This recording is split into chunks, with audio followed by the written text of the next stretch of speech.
Would you like to try making your own knight on horseback? Here's how you can do it. I'm going to use proper clay, pottery clay, but you can use playdough, plasticine, anything that you can mould. You could even use dough that you make at home, what they call salt dough. If you look it up, you'll find recipes for making salt dough. And the first thing I'm going to do is I'm going to make myself a flat piece of clay to work on, what I call a slab of clay. A flat slab of clay to work on. So that's my working surface. Now, you know that I said when we put the pot together, we use lots of water to stick it together. Well, I'm still using proper clay, but I'm going to pretend I'm using plasticine or something because I'm not going to use all that water. If you are using proper clay, do the same as I was doing there. Make it nice and sticky, stick the bits on. But with this, we're just going to pretend that we're doing it with plasticine. So, I'm going to take a piece of clay and I'm going to start off, just like I did here, by making the horse. And I'm just making a sort of sausage of clay that's fat at one end and thinner at the other. And that way I can put that where I want the body of the horse to be, probably right in the middle, and I can start to press that into place, and that's going to be the neck of the horse, and this is going to be the head of the horse. There we go. So I can press that into place like that, and I can smooth it out with my finger. And another piece of clay for one of the legs.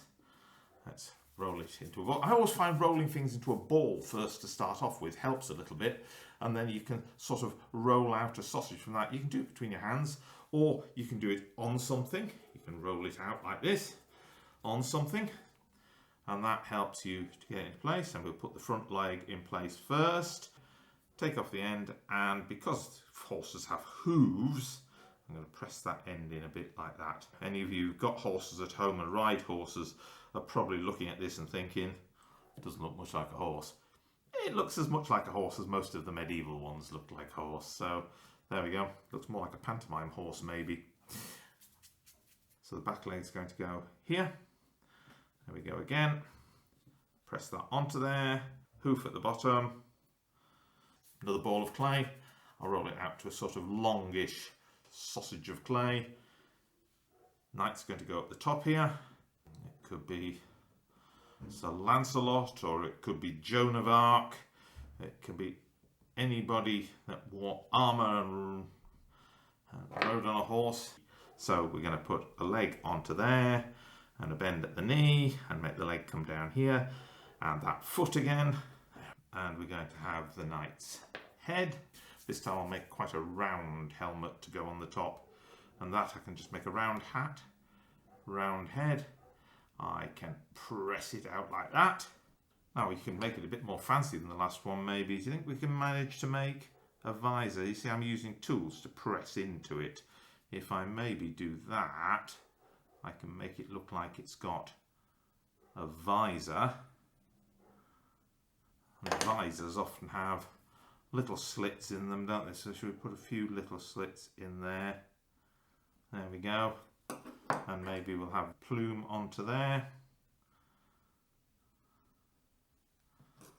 And maybe make that look a bit feathery. I think we're going to do the same with the horse's tail. Give it a tail, swishing its tail around, shall we? There we go. Horse is swishing its tail up in the air. Now we need the other is an arm coming out on this side to hold the shield, so, and then other arm on the other side coming out from behind there. Have it going straight out there, so as I leave a bit of space at the top for this knight to be holding a sword. So put a hand there and the sword. Oh, my sword's going to stick off the top of the tile. Never mind, that's all right, isn't it? There we are. Little cross piece on that sword, maybe. Make it clear what it is. And that shield on the front. Flatten it out a little bit. Do you see what I do? I put it on as a big thick piece, and then to make it spread out, I press it into place. So you can put patterns on there with anything you like. So I've got some stamps here that I quite like to use, but if you can find things that have patterns on them that can be pressed in, maybe bottle lids, that sort of thing. There we go. We'll have a cross in the middle of it, perhaps. There we go. Knight on horseback. Now, how about you see what you can do? I bet you can make a better knight than I did. Give it a go.